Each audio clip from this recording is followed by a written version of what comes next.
Hello, I'm your local gerontologist, Robin Avery, and welcome back to Optimal Aging Coach, being recorded here in my kitchen studio. This podcast and the published column can be found in the Primetime for Seniors newspaper. Primetime is the newspaper for elders in Denver and surrounding 13 counties. Their website, www.myprimetimenews.com, also carries the column and these podcasts. And you can find these columns and podcasts at my website, optimalagingcoach.com.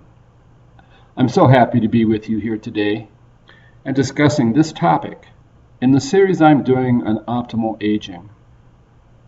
The column is titled Generativity, Integrating Spirituality and Activism. By way of introduction, I'd like to begin by saying that over the last few months, starting with the March column titled Optimal Aging, and followed by my April column on sublimation, I have attempted to introduce the language of optimal aging by utilizing the works of two important Western voices in the field, Erik Erikson and George Vaillant, as well as others like psychologist Sigmund Freud, who has contributed so much to our understanding of life stage development. I've also relied heavily on the Harvard study known as Aging Well, Surprising Guideposts to a Happier Life by Dr. George Vaillant. I emphasize Western here because in next month's column, I will be exploring an idea I came up with recently that, contrary to what Rudyard Kipling claimed in his Ballad of East and West, when he stated that East is East and West is West, and never the twain shall meet, that in old age, East does meet West, and West does meet East. It's an intriguing theory, and one that I hope you find intriguing as well. In my columns, my goal is to be informative, helpful, and entertaining. Next month's column should hit all those goals. This whole series on optimal aging has been fascinating for me, and it has informed my life in ways that have been quite unexpected and remarkable, and I hope the same is true for you.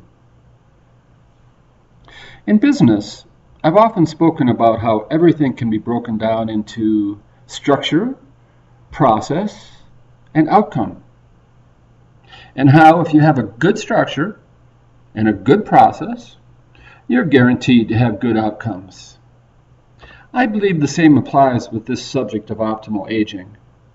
And here, in these columns and podcasts, I hope to establish an acceptable language that can serve as a structure for us to further this conversation and refine our personal processes and life development in order to achieve the outcome of optimal aging. Generativity is a term coined by developmental psychologist Erik Erikson, and it describes a positive, creative force in the aging process that contributes so much to our lives, our families, and our culture. In our aging process, the generativity phase occurs when we still have the strength, the resources, and time to counter the stagnation that could so often afflict late adulthood. The Japanese translate generativity as, and I apologize to my Japanese friends here for any bad pronunciation, but the Japanese translate generativity as Seidei Keisho Sei. Seidei means the generations. Keisho means receiving and putting your stamp on. And Sei means the sense of. Simply put, generativity is creativity that lasts. Generativity is putting your stamp on your generation for the benefit of future generations. The generativity process allows one to see a story in life's chaos and translate that story by identifying the joys, the blessings, the pitfalls, and the challenges into a constructive and instructive legacy. Lives can illuminate other lives by shedding light on well-traveled paths to successful living and aging. Generativity can be tricky. It's often a struggle, but it needn't be. I do realize that this process of generativity has the potential to carry a lot of complexity in it.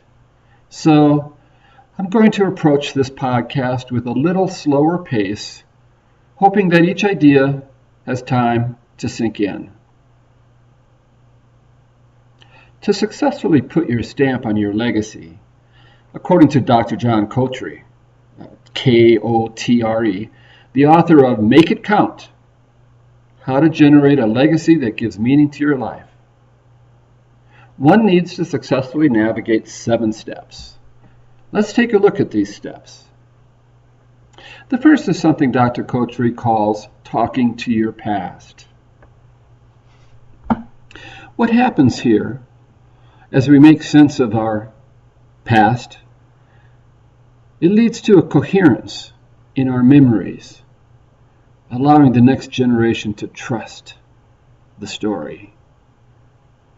Now, in the context of mature coping mechanisms, something that we've discussed in the last 2 columns, generativity and sublimation, altruism and humor tend to grow together and reinforce each other.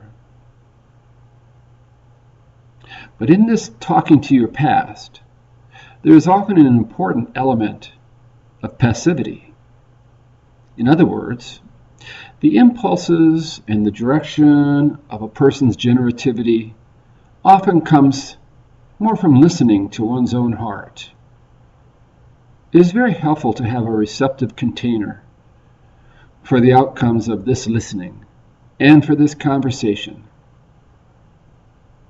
I'd like to suggest that by listening and talking about these things with your spouse and your children and your friends, you'll find tremendous resources and support for this very important life stage.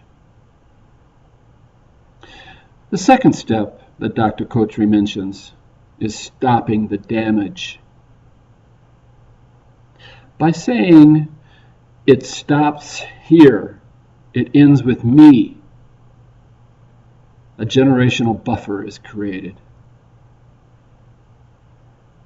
And as large a gift as this can be for the next generation, it can be a very complicated and challenging endeavor. But then, as Betty Davis said, old age ain't no place for sissies. The grandpa who gets angry at a grandchild who isn't living up to the family's expectations doesn't have an easy job. And then, along this path of generativity, there are dangers that corrupt, but more joys and blessings that line the way of one who would be generative. The third step is finding a voice of your own. Generativity and finding one's voice are impossible to separate. In that voice, there's an unwavering confidence and clarity that again the next generation can wholeheartedly accept and trust. Interestingly enough, as mentioned in the first topic of talking to your past, the process whereby one finds that voice is often a process of listening. It's a mindfulness practice that involves listening both in relaxation and play. This passive listening often turns into identifying things that need be done or even want done. It can become quite a passion. It's like you can't not do it. Then, the next step is blending that voice with another's. You know, the very best golfers have a caddy, someone to help test which way the wind is blowing and which way the ball will roll. This confidant and collaborator is a useful sounding board and catalyst for deeper work. And it fits into issues that we've raised in the last couple of columns, that healthy aging definitely is a social event, and friends, especially younger friends, can be and is a very, very important part of optimal aging. The next step, after blending that voice with another's, is creating. Now, what is created is going to be specific to each individual and their life's story. But in all life cycles, we demonstrate incredible resourcefulness once we set upon a path of discovery. Plan B always follows Plan A when A isn't working. This effort, this intention, requires attention. Like a sharp blade requires a whetstone.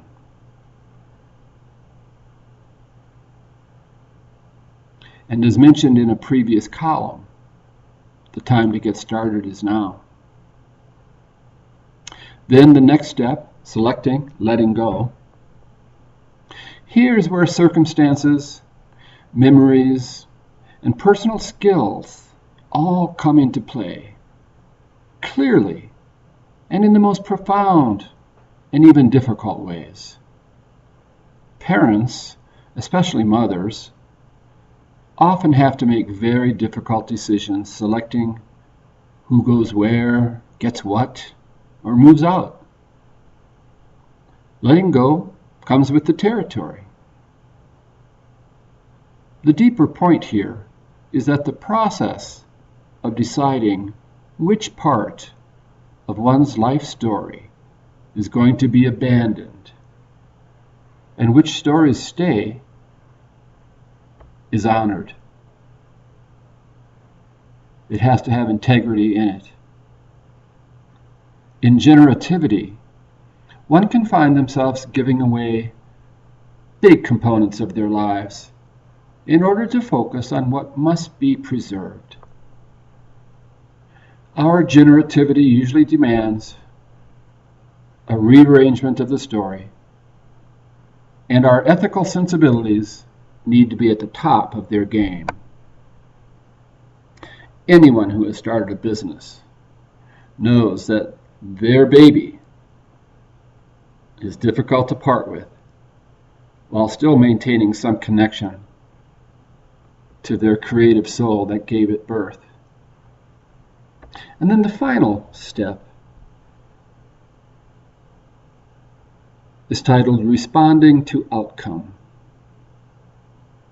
Generativity is at its core an act of giving and generosity. There should be laughter, joy, and celebration in a successful life that has consciously worked to leave the best of what one has to give. However, a look at the history of generativity illustrates that there are complex currents to navigate, best done with caution, humility, and care. Slight differences in input can have huge differences in output. It is true, the motivation for generativity serves best when detached from the self. Generativity performs best when performed without an attachment to the result.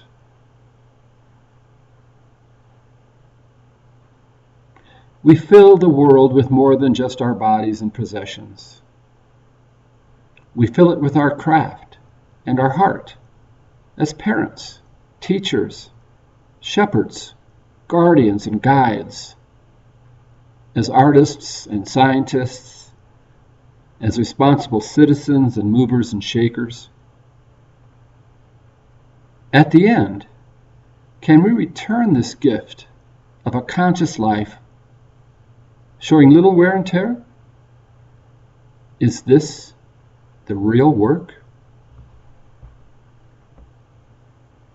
As I researched and wrote this column and did the podcast, I heard echoes that are heard in the hearts and minds of people and cultures from around the world. As I said in the beginning of this podcast, the challenges of, approaches to, and creating optimal aging seem to bring together East and West. Perhaps we can find our global shared humanity, after all, in old age. Join me next month to explore this fascinating question. Thank you for joining me today. I'm Robin Avery. You can read these columns and listen to my podcasts on the Primetime website. And in the coming months, I'll be joined by others with similar passion for aging well and fulfilling our lives' promises here in the kitchen studio at Optimal Aging Coach. Thank you, and I'll see you next month.